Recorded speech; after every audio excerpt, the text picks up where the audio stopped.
بسم اللہ الرحمن الرحیم۔ شروع اللہ کا نام لے کر جو نہایت مہربان اور رحم والا ہے۔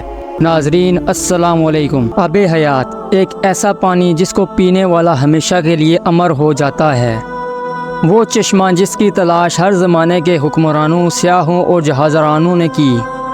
آخر وہ چشمہ کہاں ہے اور اس پانی کو تاریخ کے کس ہستی نے پیا تھا؟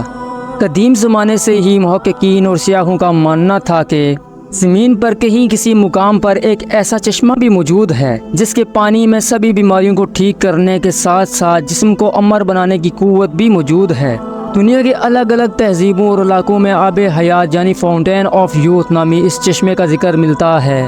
آب حیات کے معنی آب بقا یا وہ امرت ہے، جس کے متعلق یہ خاصیت بیان کی جاتی ہے کہ جو اسے پیے گا یا اس میں غسل کرے گا اسے کبھی موت نہ آئے گی اور وہ شخص ہمیشہ جوان اور زندہ رہے گا۔ آب حیات کو آبشار، جھرنا، جھیل یا کسی تالاب کی شکل میں تصور کیا جاتا ہے۔ شروعات سے ہی دنیا میں کچھ ایسے لوگ رہے ہیں جو کافی امیر اور طاقتور تھے۔ ان لوگوں کو ہمیشہ ہی زندگی کے ختم ہو جانے کا یا بوڑھا ہونے کا ڈر ہوتا تھا، اس لیے ایسے لوگوں نے زمانہ قدیم میں اپنی بڑھتی ہوئی عمر کو روکنے اور اسے پیچھے لے جانے کے طریقوں کی کھوج کرنی شروع کی، جن میں عہد و وسطیٰ کے مشہور بادشاہ اور جرنیل شامل ہیں۔ تاریخ میں آب حیات کا سب سے پہلا ذکر قدیم یونان کے مشہور تاریخ دان ہیروڈوٹس کی تحریروں میں ملتا ہے۔ ہیروڈوٹس نے اپنی کتاب ہسٹوریا میں افریقہ میں آباد ایک قدیم قبیلے کا ذکر کیا ہے جنہیں میکروبین کہا جاتا تھا۔ یہ نہایت ہی طاقتور، جوان، لمبے اور خوبصورت لوگ تھے جن کی عمر کم سے کم 120 سال ہوتی تھی۔ اس کے باوجود وہ جوان دکھتے تھے۔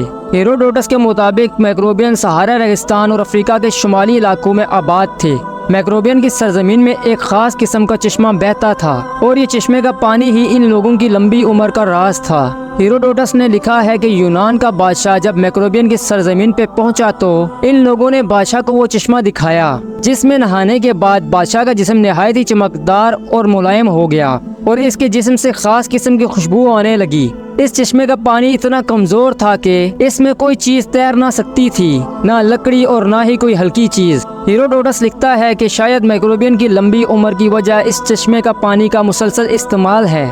آب حیات کا ذکر اسلامی کتابوں میں بھی موجود ہے اور اس کے متعلق کئی روایات نقل کی گئی ہیں، لہٰذا آب حیات اور ذوالقرنین کے متعلق امام زین العابدین نے ایک طویل قصہ بیان کیا ہے جس کے مطابق ذوالقرنین جو اللہ کے ایک نیک بندے اور بادشاہ تھے، فرشتوں میں سے ایک فرشتہ ان کا دوست تھا جن کا نام رفائل تھا اور وہ آپ سے ملاقات کرتے تھے۔ ایک دفعہ حضرت ذوالقرنین نے رفائل سے کہا کہ آپ آسمان میں اپنی عبادت کی کیفیت کو بتائیں۔ اس پر رفائل رو پڑے اور کہا کہ آسمان میں ایسے فرشتے ہیں جو ہمیشہ حالت قیام میں رہتے ہیں، کبھی بیٹھتے نہیں، اور کچھ حالت سجدہ میں رہتے ہیں جو کبھی سر نہیں اٹھاتے اور کہتے ہیں اے پروردگار، ہم نے تیری عبادت کا حق ادا نہیں کیا۔ یہ سن کر ذوالقرنین رو پڑے اور کہا کہ اے رفائل، میری خواہش ہے کہ مجھے لمبی عمر ملے تاکہ میں اسے اپنے رب کی اطاعت و عبادت میں لگاؤں۔ اس پر رفائل نے کہا کہ اللہ نے ایک چشمہ پیدا کیا ہے جس کا نام آب بقا یا آب حیات ہے۔ جس نے بھی اس چشمے کا پانی پی لیا اسے کبھی موت نہیں آئے گی یہاں تک کہ وہ خود اللہ سے اپنی موت نہ مانگے۔ ذوالقرنین نے پوچھا کیا آپ اس جگہ کو جانتے ہیں؟ انہوں نے کہا نہیں، لیکن وہ چشمہ ایسی تاریک اندھیری وادی میں ہے جس پر سے کبھی کسی انسان و جن کا گزر نہیں ہوا ہے۔ چنانچہ ذوالقرنین نے تمام صالحین اور علماء کو اپنے دربار میں جمع کیا اور ان سے آب حیات کے متعلق دریافت کیا۔ تمام لوگوں نے کہا کہ ہمیں ایسے کسی چشمے کے بارے میں علم نہیں ہے، البتہ ایک عالم نے کہا کہ میں نے آدم کی وصیت میں ان وادیوں کے بارے میں پڑھا ہے اور یہ بھی سنا ہے کہ سام بن نوح کی اولادوں میں سے ایک شخص پیدا ہوگا جو اس چشمے کا پانی پیے گا اور وہ چشمہ اسی مقام پر ہے جہاں سورج غروب ہوتا ہے۔ لہٰذا حضرت ذوالقرنین نے سامان سفر درست کیا اور چشمے کی تلاش میں نکل پڑے۔ حضرت ذوالقرنین نے اس سفر میں اپنے وزیر کو بھی ساتھ لے لیا تھا جن کا نام حضرت خضر علیہ السلام تھا اور آپ ذوالقرنین کے خالہ زاد بھائی تھے۔ ذوالقرنین اپنے لشکر کے ساتھ مسلسل 12 برسوں تک یوں ہی مغرب کی طرف سفر کرتے رہے اور ایک طویل سفر طے کرنے کے بعد آخر کار یہ لوگ اس وادی کے کنارے پہنچ گئے۔ ذوالقرنین نے اپنے لشکر سے 6000 قابل ترین سپاہیوں کو لے کر اس اندھیری وادی میں داخل ہوئے جن میں حضرت خضر علیہ السلام بھی تھے۔ اس وادی میں داخل ہوتے ہی اچانک طوفان آ گیا اور زوردار بجلی چمکنے لگی۔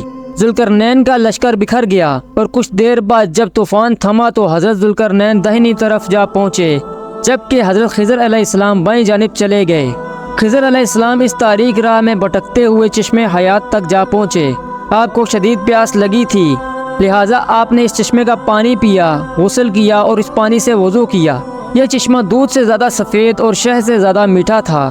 وہیں ذوالقرنین ان تاریک وادیوں سے گزر کر باہر نکل گئے، لیکن انہیں وہ چشمہ نہیں ملا، کیونکہ آب حیات ذوالقرنین کے مقدر میں نہیں تھا، جبکہ اس پانی کو پینے کی وجہ سے حضرت خضر علیہ السلام کو حیات جاویدانی حاصل ہوئی اور آپ ہمیشہ زندہ رہیں گے۔ لیکن ناظرین، موت برحق ہے، جیسا کہ قرآن پاک میں بھی اللہ پاک نے فرمایا کہ ہر زندہ چیز نے موت کا ذائقہ چکھنا ہے۔ الیگزینڈر رومینس نامی فارسی تصنیف جو دنیا کے سب سے بڑی سلطنت قائم کرنے والا بادشاہ سکندر اعظم کے سفر کے متعلق لکھتا ہے۔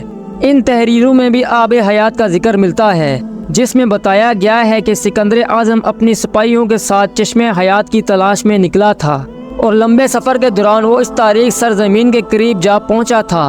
کہتے ہیں کہ جب سکندر اپنی سپاہیوں کے ساتھ اس تاریک وادی میں پہنچا تو اسے ایک ندی ملی۔ اس نے اس ندی کے کنارے پڑاؤ ڈالا اور اس نے کھانے کے لیے مچھلیاں اور پرندوں کو پکڑا، لیکن جب سپاہیوں نے ان پرندوں کو اس ندی کے پانی سے دھویا تو وہ دوبارہ جی اٹھے اور وہاں سے اڑ گئے۔ تو ناظرین، یہ تھی آج کی ہماری ویڈیو۔ اگر ویڈیو پسند آئے تو ویڈیو کو لائک اور چینل کو سبسکرائب ضرور کیجیے گا۔ ہم ملتے ہیں آپ سے ہماری نیکسٹ ویڈیو میں، تب تک اپنا خیال رکھیے گا۔ اللہ حافظ۔